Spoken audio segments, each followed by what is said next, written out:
नमस्कार भाई जी। ये वीडियो अगर देखा जाए तो एक प्रकार से सिविलाइजेशन के ऊपर ये वीडियो है और आगे आने वाले वीडियो ऐसे ही थोड़े-थोड़े और अच्छे-अच्छे सिविलाइजेशन के बारे में होंगे। सिविलाइजेशन सीरीज़ आप इसे बोल सकते हैं। इस वीडियो का सबसे अच्छा पॉइंट ये है कि ये वीडियो आपको प्रेशर नहीं करेगा कि आप इस वीडियो को पूरा देखें।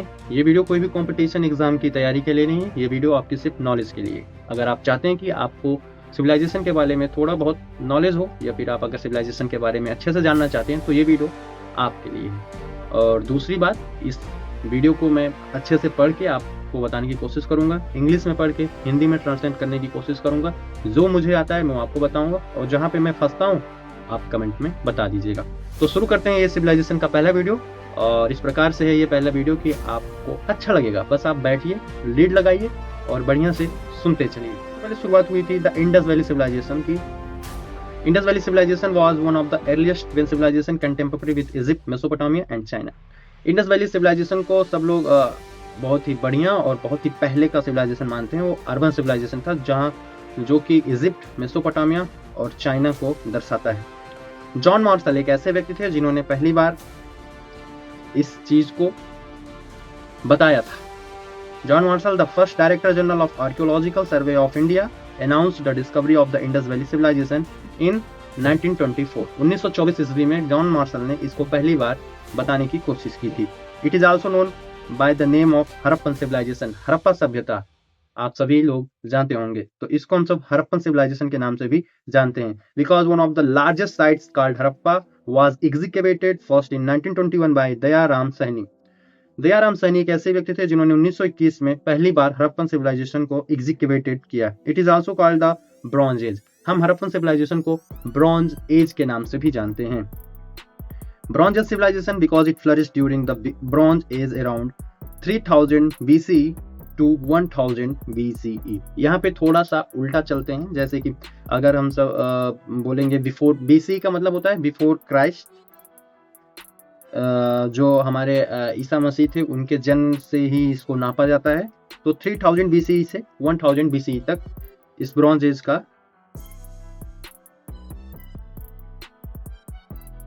वर्चस्व था। अब आगे चलते हैं। The early Harappan phase began from 3300 to 2600 BCE. The mature Harappan phase beyond from 2600 to 1900 BCE and the late Harappan phase beyond from 1900 to 1300 BCE। इसमें 3 हरप्पन फेज दिखाए गए हैं, early Harappan phase, mature Harappan phase and later Harappan phase. इसमें उनके बारे में बताया गया है। अर्ली जो सबसे पहला हरप्पन का फेज था वो था 3300 टू 2600 BCE का। जो मैच्योर हरप्पन का फेज था, जब एकदम हरप्पन आपका एकदम वेल डेवलप हो चुका था, उसका जो तारीख है वो है 2600 टू 1900 BC। और जो लेटर हरप्पन फेज जो बाद में डेवलप हुआ, उसका जो डेट है वो है 1900 टू 1300 BC, 1900 से 1300 BC में। इंडस वैली सिविलाइजेशन को शॉर्ट फॉर्म में आप IVC भी बोल सकते हो। Indus valley civilisation cover the geographical extent from, अब हम इनके जियोग्राफिकल एक्सटेंट के बारे में समझेंगे कि कहाँ तक फैला हुआ था। ये फैला हुआ था Sutkagendor Balochistan in the west, west में बलूचिस्तान तक फैला हुआ था, और to Alamgirpur western UP in the east, east में आलमगीरपुर जिसे हम सब वेस्टर्न यूपी के नाम से भी जानते हैं। From Manda Jammu Kashmir in the north, north में जम्मू कश्मीर जिसे उस वक्त मांडा के नाम से जाना जाता था। Daimabad Maharashtra in the south, जो प्रेजेंट टाइम में महाराष्ट्र के नाम से जाना जाता है। तो आप ध्यान से समझिएगा, ईस्ट में कहां तक था बलूचिस्तान, सॉरी वेस्ट में कहां तक था बलूचिस्तान, ईस्ट में कहां तक था वेस्टर्न यूपी, नॉर्थ में कहां तक था जम्मू कश्मीर एंड साउथ में कहां तक था महाराष्ट्र। कुछ इंपॉर्टेंट साइट्स हैं IVC यानी कि इंडस वैली सिविलाइजेशन के, उसको हम समझते हैं। साइट का मतलब ये होता है कि आपको कहां से पता लगा कि ये इंडस वैली सिविलाइजेशन का एक जगह है, मतलब ये आप कैसे प्रेडिक्ट कर सकते हो कि ये इंडस वैली सिविलाइजेशन है। तो उसके कुछ ऐसे हम सबको सबूत मिलते गए, और जिसको किसी व्यक्ति ने खोजा होगा, जाहिर सी बात है, तो उन व्यक्ति का नाम और उस प्लेस का नाम आपको बताने की कोशिश करेंगे। तो वो प्लेस है, पहला प्लेस है Amri, executed by NG Majumdar. Location था on the bank of river, नदी के किनारे इसको खोजा गया था। बनावली RS बिष्ट ने खोजा था, Hisar district of Haryana. Chanhudaro NG Majumdar ने खोजा था, सिंध यानी कि वही जो मजूमदार जिन्होंने अमीरी खोजा था उन्होंने चौहदड़ों को भी खोजा। एनजी मजूमदार थे, कहाँ पे खोजा था? Sindh on the river. Dholavira R S. Bisht ने खोजा था कहाँ पर? गुजरात में। हड़प्पा दयाराम सैनी, जिसको मैंने आपको बताया, situated in Rann of Kutch, Rajasthan. और Kalibangan Rajasthan on the bank of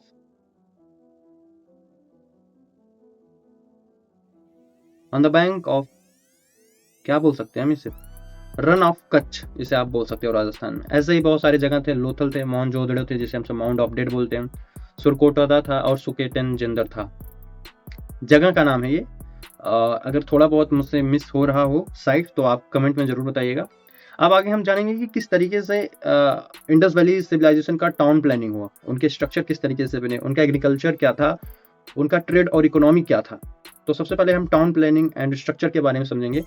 One of the most striking feature on their civilization is that it was urban civilization. ध्यान से समझिए, one of the most striking feature, एकदम बेहतरीन जो इसका फीचर था इंडस वैली सिविलाइजेशन का, वो था urban civilization. The town was divided into 2 parts. इस टाउन को हमने 2 पार्ट्स में डिवाइड किया था, उन्होंने डिवाइड किया था। पहला पार्ट का नाम था citadel. It was the area where the ruling class and the priests lived. ये वो एरिया था जहां पर रूलिंग क्लास और प्रिसिस्ट रहते थे। चौहदड़ो Sindh was the only urban town that did not have a citadel. Dholavira was the only town divided into the part of lower town. Compromise, हाँ, और दूसरा इनका जो पार्ट था उसको हम सब बोलते हैं lower town. Compromise commoners including merchants, traders, artisans, etc. यहाँ पर ये सब रहते थे। आगे चलते हैं। House made of burnt bricks and paved streets their advancement. Okay, उस वक्त इनके जो घर थे वो पक्के हुए ईंटे से बने हुए थे और इनका जो इंफ्रास्ट्रक्चर था वो आज के सिविल इंजीनियरिंग को चैलेंज करता है। एडवांसमेंट इस प्रकार इनके जो इंफ्रास्ट्रक्चर थे डेवलप हुए थे इंडस वैली सिविलाइजेशन के, हड़प्पन सिविलाइजेशन के। Outstanding knowledge of drainage system and rectangular grid planning with alignment at 90 degree proves that they mastered civil engineering. Outstanding knowledge था ड्रेनेज सिस्टम का भी, मतलब ड्रेनेज सिस्टम भी उस वक्त इन्होंने डेवलप करके रखा था कि किस तरीके से रेन वाटर को हमें रोक के रखना है, कब उसका यूज करना है। 90 डिग्री को इन्होंने, वो जो planning with alignment at 90 degree prove that they mastered, मतलब ये प्रूव करता है कि ये सब सिविल इंजीनियरिंग में मास्टर्ड थे।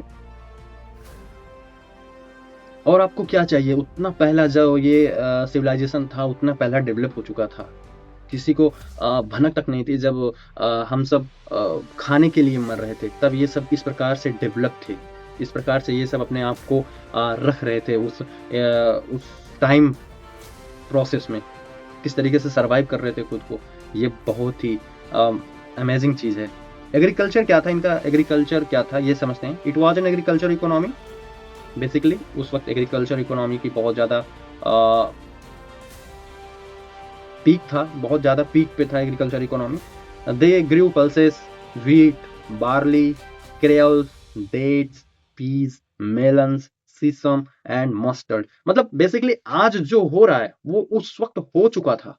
जो आज हम सब एडवांस टेक्नोलॉजी से एग्रीकल्चर में जो भी हम सब उगाते हैं, जो भी हम सब फर्टिलाइज करते हैं, जो भी हम सबको अच्छी चीज जैसे मस्टर्ड अच्छी क्वालिटी में मिलता है, वो उस वक्त आप समझ सकते हो उस वक्त चल रहा था। वो उस वक्त उसको बोते थे, उसमें से उसको खाते थे, उसकी इकोनॉमी उसको बेचा करते थे। एनिमल्स में क्या थे इनके पास? बफेलो थे, सिप थे, गोट्स थे, पिग्स थे, elephant, dogs and cats. Were domesticated humpless bulls on unicorn were also considered important. Domesticated humpless bull थे, मतलब जिसके कुबड़, आपने ऐसा बैल देखा होगा जिसके ऊपर कुबड़ नहीं होता, जिससे हम सब हम्पलेस, वो उस बैल के पास कुबड़ नहीं रहता था, वैसे बैल रहते थे। प्लस उस वक्त यूनिकॉर्न भी रहते थे, जिस घोड़े के सर पे सींग निकली रहती है, वो घोड़ा भी कंसिडर किया जाता है, उस एज में था। Site like Harappa, Mohenjodaro and Lothal had great granary for storing grains. मतलब हड़प्पा, मोहनजोदड़ो और लोथल, यहाँ पर बहुत ढेर संख्या में आप ये मान सकते हो बहुत ढेर संख्या में एक स्टोर रूम था जिसमें बहुत सारा अनाज रखा जाता था for storing grains to be source against disaster और रेड, मतलब कोई भी आपदा आ जाती है या कभी भी कोई चूहा या कुछ ऐसे लग जाते हैं खेत में जिसमें अगर हमें खाने को नहीं मिलता तो उस वक्त उस केस में इस अनाज को निकाला जाता था और सबको डिस्ट्रीब्यूट किया जाता था। आगे चलते हैं, ट्रेड एंड इकोनॉमी इनका समझते हैं किस प्रकार से ट्रेड एंड इकोनॉमी था। The Indus valley people relied upon traditional system of barter, they had their own developed weighing system based upon the multiple of 16. The weights are made up of chest stone, precious stone like a lapis lazuli and jade and turquoise minerals like a lead, copper, silver, gold, metals, sea shells, pearls and beads were brought down from the lands of Afghanistan, Iran, China, Mesopotamia and Egyptian civilization। मतलब आप समझ सकते हो उस वक्त ये सब पाया जा रहा है, उस वक्त इन सब की इकोनॉमी, उस वक्त इन सब की एक्सपोर्ट इंपोर्ट किया जा रहा है। भाई ऐसे ऐसे पत्थर के नाम है जो इसको मैं पढ़ नहीं पा रहा हूँ, जिसको मैं आपको मतलब मुझे पढ़ने में थोड़ी सी कठिनाई हो रही है। अब ये था, हम सब ने समझा कि किस तरीके से इन्होंने एग्रीकल्चर को अपनाया, किस तरीके से इन्होंने ट्रेड एंड इकोनॉमी में अपना एक योगदान दिया, किस तरीके से अपने आप को डेवलप करते गए। अब हम समझेंगे कि इनका आर्ट्स, क्राफ्ट और राइटिंग क्या था और रिलीजन और इनका बिलीफ क्या था, किस तरीके से ये अपने रिलीजन को मानते थे, क्या इनका बिलीफ था, क्या ये विश्वास करते थे, किस तरीके से धीरे धीरे इंडस वैली सिविलाइजेशन पतन की तरफ गया, खत्म होते, किस तरीके से डिक्लाइन होता गया धीरे धीरे। अब इस बारे में हम समझने की कोशिश करेंगे, आपको बताने की कोशिश करेंगे।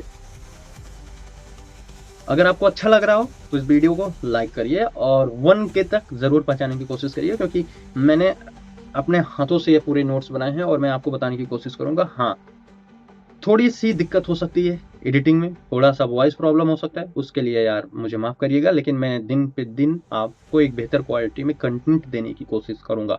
और ये रही बात वॉइस और वीडियो क्वालिटी की, ये आने वाले समय में बेहतर होते जाएंगे।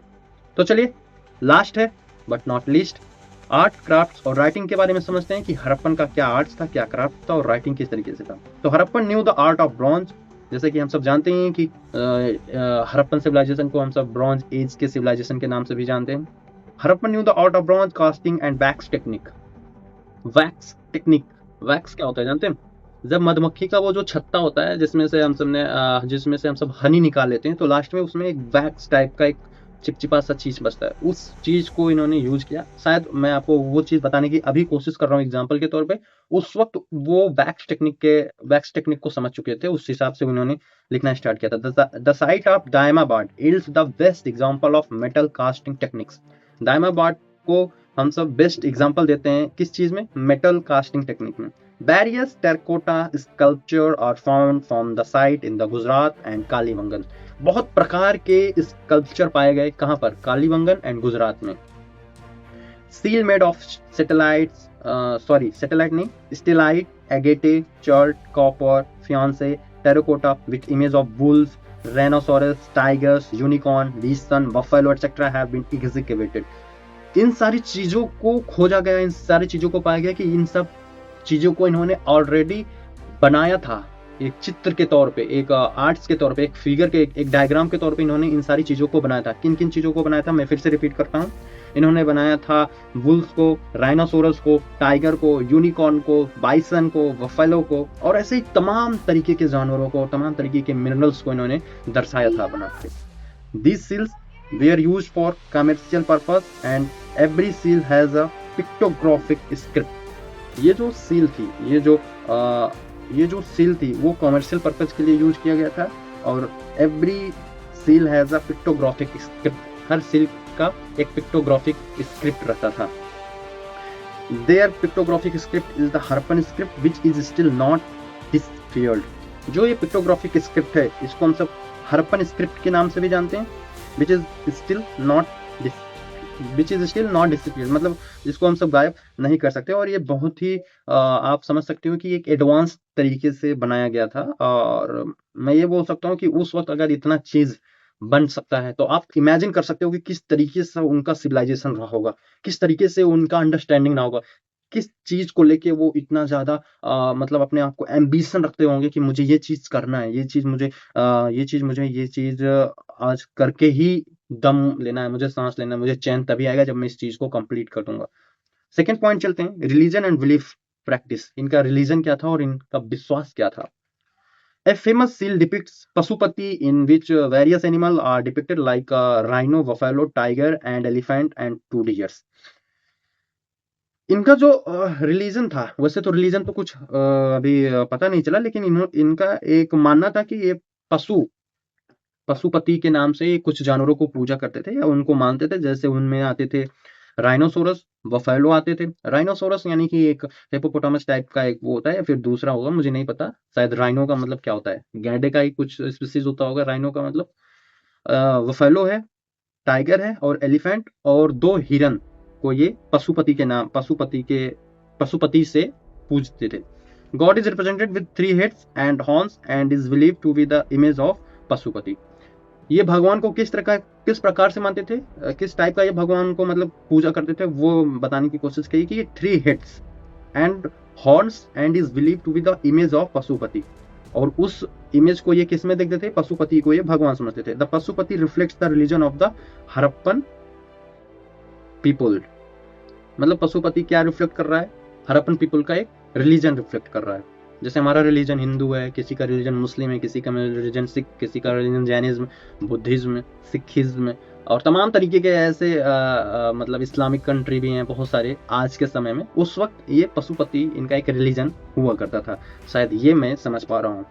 Worship of nature, Felis and unique worship, ये 2-3 टाइप्स के वर्शिप को करते थे।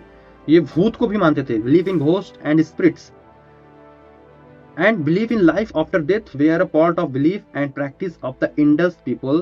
We find various evidence that proves these practice. Evidence is in the form of seals, sculptures, tooth and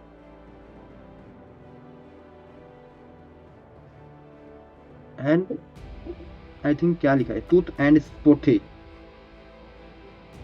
खैर इनका जो मानना था, मैं सिंपल बात मैं जहां तक ये समझ पाया मैं आपको बताने की कोशिश करूंगा ये किस चीज को मानते थे, इनका बिलीव क्या था।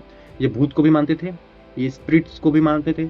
इनका जो भगवान था और इनका जो धर्म था वो पशुपति की तरफ ज़्यादा इंक्लाइन था। पशुपति की तरफ ये ज़्यादा अपने आप को अवेयर करते थे, पशुपति को ये भगवान मानते थे। पशुपति इनका एक धर्म था, ये पूजा करते थे।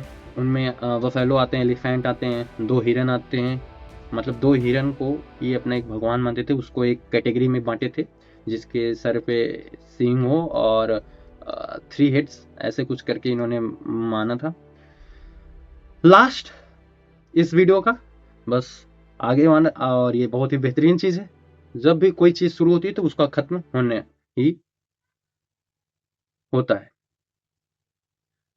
मैं इसको फिर से रिपीट करता हूँ, शायद मैंने ठीक से नहीं। जब भी कोई चीज शुरुआत होती है, कोई भी चीज जब आप शुरू करते हो तो उसका एट द एंडिंग पॉइंट जरूर होता है।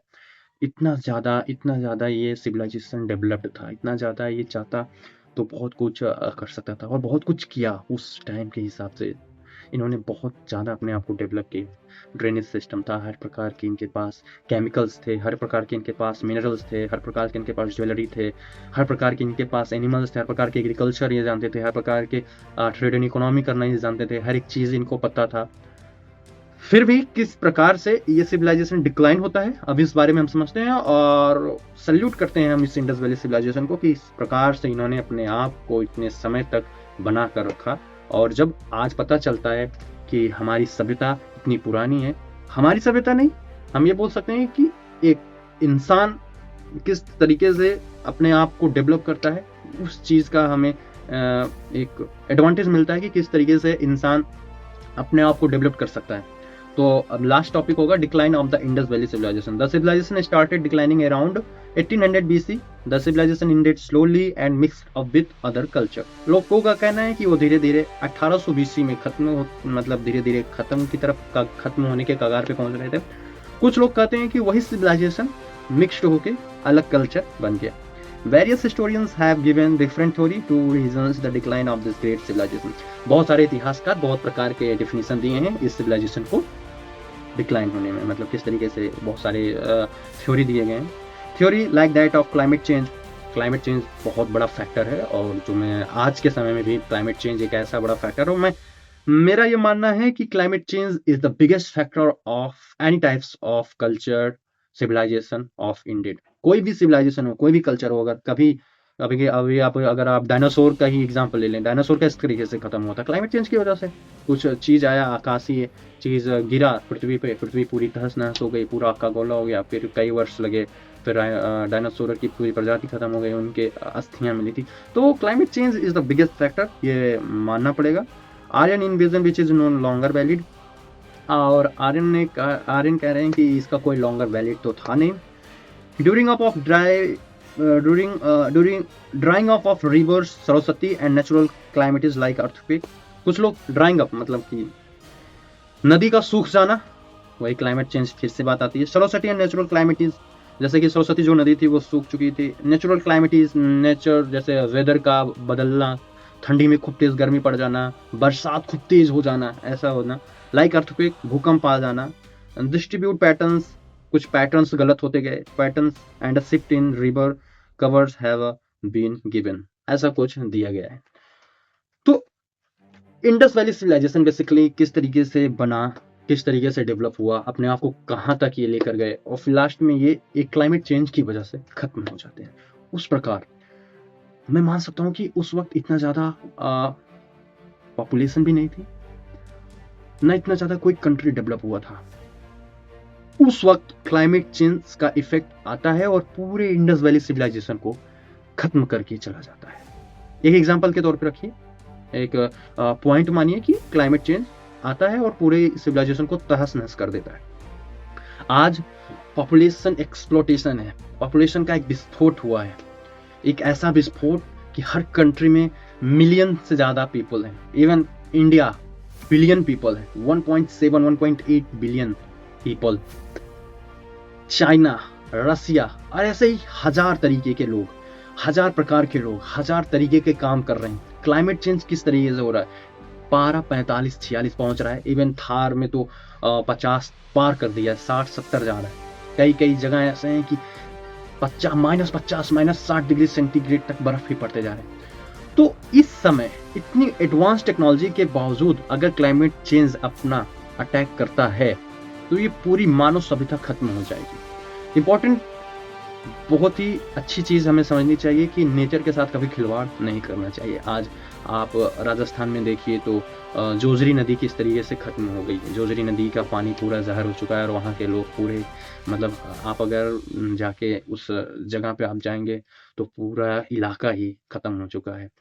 और लद्दाख को आप देख ही रहे हैं, मणिपुर खत्म ही हो गया है। तो ऐसे हजार तरीके के लोग हैं जो अपनी कहानी बनाते हैं और अपने आप को बताते हैं कि अभी कुछ नहीं हो रहा है, लेकिन climate change is the biggest factor. इसी तरीके के साथ मैं इस वीडियो को यहीं पर रोकना चाहूंगा और कोशिश करूंगा कि आपको किस तरीके से इस वीडियो को समझने में अच्छा लगा। मुझे माफ करिएगा अगर मैंने थोड़ा बहुत आपको समझाने में दिक्कत किया हो। मेरा मेन मकसद था कि सिविलाइजेशन के बारे में सब लोग जाने। तो ये सिविलाइजेशन सीरीज का पहला वीडियो आप मान सकते हो। हफ्ते 10 दिन में वीडियो दूसरा ड्रॉप होगा। प्यार बना के रखिएगा और 1K सब्सक्राइबर करिए, वीडियो को शेयर करिए। अगर आपका लग रहा हो कि अगर आपका भाई मेहनत कर रहा है तो एक सब्सक्राइब और 3 या 4 लोगों तक शेयर करिए और उनको बोलिए कि इस वीडियो को जरूर देखेंगे। मिलते हैं नेक्स्ट वीडियो में, तब तक के लिए अपना पुराने स्टाइल में। जय हिंद।